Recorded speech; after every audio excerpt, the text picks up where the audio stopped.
అక్షరాన్వేషణ.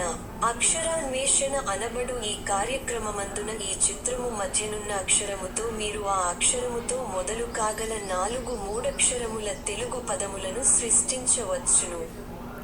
అందులకు వలయు ఆధారములు ఆ అక్షరమునకు ఇరువైపులా తెలుగు మరియు ఇంగ్లీష్ భాషలలో ఇవ్వబడియున్నవి. వాటి సాయముతో ఉండవలసిన ఆ అక్షరములేమిటో కనుగొని ఆ అక్షరము చుట్టూ నున్న ఖాళీ వలయములందు నింపండి. 2 నిముషములలోగా మీరు నింపలేక పోయిన ఎడల ఆ సమాధానములేమిటో మేమివ్వగలము.